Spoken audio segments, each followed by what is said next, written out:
Bonjour à tous, alors aujourd'hui on va s'intéresser au coefficient angulaire. Le coefficient angulaire, c'est ce qui permet de caractériser la pente d'une droite, notamment si elle est croissante ou décroissante. Pour déterminer ce coefficient angulaire, j'ai besoin de m'intéresser à deux points de ma droite et je peux choisir lesquels. Je peux prendre n'importe lesquels, mais seulement je vais essayer d'être un petit peu malin. Comme je vais avoir besoin des coordonnées de ces deux points, je vais choisir deux points qui dans mon cas sont sur le quadrillage.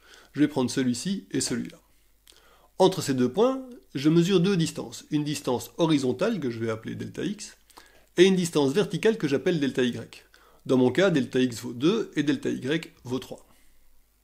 Une fois que j'ai déterminé delta x et delta y, eh bien je sais que si je suis ma droite, systématiquement, quand je vais me déplacer de delta x unité vers la droite, je vais me déplacer de delta y unité vers le haut. Alors, bien sûr, les droites ne sont pas forcément croissantes. Si j'ai une droite décroissante, comme celle-ci, ben là je vois que quand je me déplace de 2 unités vers la droite, je me déplace de 3 unités vers le bas. Mais je peux reformuler ça. Parce que je peux dire que se déplacer de 3 unités vers le bas, c'est la même chose que se déplacer de moins 3 unités vers le haut. Et donc je peux écrire que dans ce cas-ci, mon delta y vaut moins 3. Si mon delta y est négatif, je vais avoir une pente décroissante. Le coefficient angulaire, par définition, c'est le rapport entre delta y et delta x. Donc je peux écrire A égale delta y sur delta x. Si je réarrange un peu mes termes, je peux écrire que delta y, c'est A fois delta x. Et du coup, je peux un peu reprendre la phrase que je disais tout à l'heure en disant que lorsque je me déplace de delta x unité vers la droite, je vais me déplacer de A fois delta x unité vers le haut. Illustrons ça sur GeoGebra. Sur cette animation, on peut observer que le coefficient angulaire va décrire la pente de ma droite. Quand je fais varier la pente de ma droite, j'observe que mon coefficient angulaire change. Quand mon coefficient angulaire est positif, c'est que ma droite est croissante. Et plus il est positif, plus la droite est croissante, c'est-à-dire plus la pente est forte. Si ma droite est décroissante, ça veut dire que je vais avoir un coefficient angulaire négatif. Et de nouveau, plus mon coefficient angulaire est négatif, plus ma pente sera forte. Alors, à quoi ça correspond un coefficient angulaire nul? On se doute bien que ça va donner une pente horizontale qui est ni croissante ni décroissante. Et puis en fait, on peut reprendre la phrase que je disais. Je disais que si je me déplace de delta x unité vers la droite, je vais me déplacer de A fois delta x unité vers le haut. Mais ici, si A vaut 0, ça veut dire que quand je me déplace de delta x unité vers la droite, je vais me déplacer de 0 unité vers le haut. Ça correspond bien à une droite horizontale. Alors j'ai dit que je pouvais choisir les points que j'utilisais pour déterminer le coefficient angulaire. Alors je vais refaire l'exercice en prenant deux autres points, disons celui-là et celui-là. Je vois que cette fois-ci j'ai un delta x qui vaut 6 et un delta y qui vaut 9. Mon coefficient angulaire du coup ça vaut 9 sixièmes. Mais 9 sixièmes c'est la même chose que 3 demi. Donc j'ai peut-être pris d'autres points mais évidemment je suis retombé sur le même coefficient angulaire. Le coefficient angulaire permet de caractériser la pente d'une droite, mais ça ne permet pas de caractériser complètement des droites.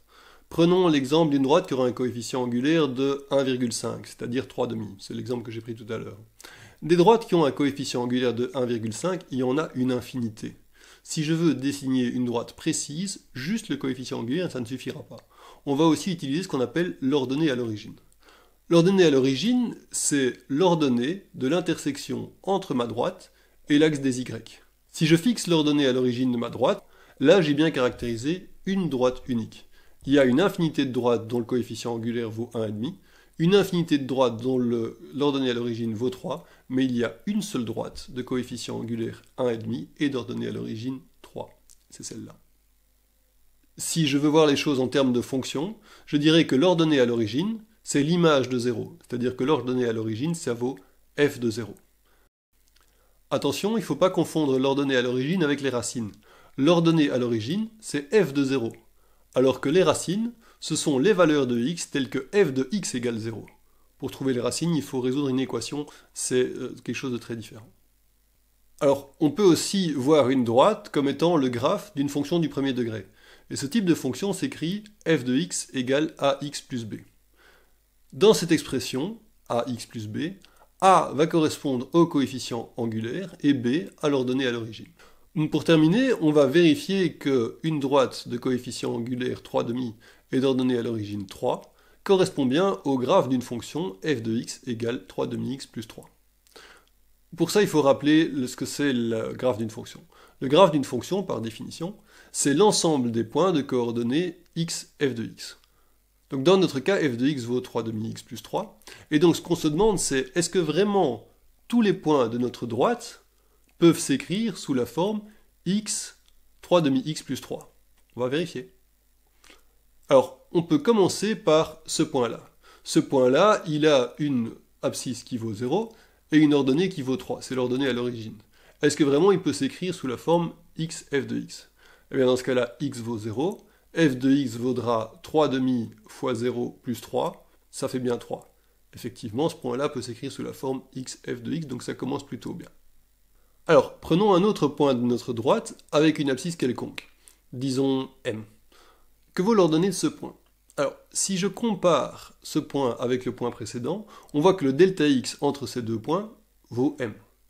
Donc, par définition du coefficient angulaire, le delta y entre ces deux points vaut delta y est égal à a fois delta x, ça va faire ici a fois m, et notre a vaut 3 demi, donc delta y vaut 3 demi fois m.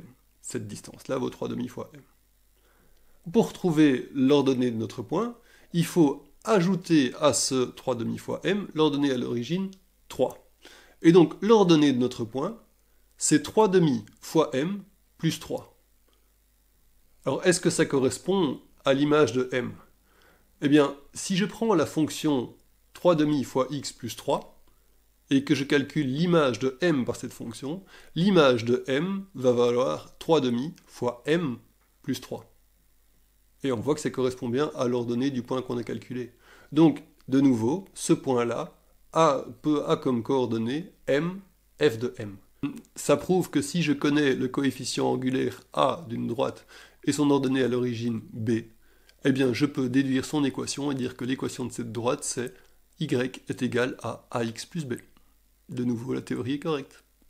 Il y a quand même un truc un peu étonnant dans cette histoire, c'est que j'ai toujours pas parlé d'angle.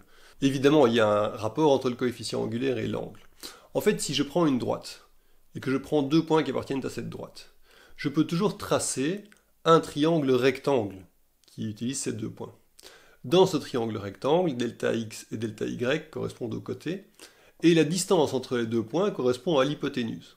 Si j'appelle cette distance h, à ce moment-là, la trigonométrie me dit que delta y, c'est h fois sinus de alpha, où alpha c'est l'angle que fait la droite avec l'axe des x.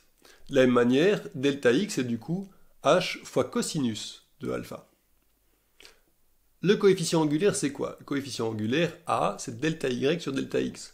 Autrement dit, ça vaut h fois sinus de alpha divisé par h fois cosinus de alpha. Ça vaut le sinus de alpha divisé par le cosinus de alpha, et ça, c'est la tangente de l'angle alpha. Ça signifie qu'au final, le coefficient angulaire a vaut la tangente de l'angle alpha formé entre la droite et l'axe des x. Si on veut voir les choses dans l'autre sens, on peut dire que l'angle alpha, qui est formé entre la droite et l'axe des x, c'est l'arc tangente du coefficient angulaire a. Et ça se vérifie très bien sur GeoGebra. Quand on a un angle de 45 degrés, eh bien le coefficient angulaire, c'est la tangente de 45 degrés, c'est-à-dire 1.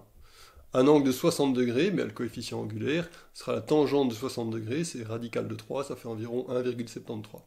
Mais on peut travailler dans l'autre sens. Si on connaît le coefficient angulaire, par exemple si on sait que le coefficient angulaire vaut moins 1, à ce moment-là, l'angle alpha vaut moins 45 degrés, parce que l'arc tangente de moins 1, c'est moins 45 degrés.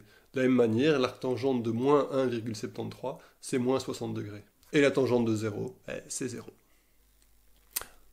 Voilà, j'espère que cette vidéo vous a plu. C'est une de mes premières, je vais essayer d'améliorer pour la prochaine fois. Et d'ici là, bon travail!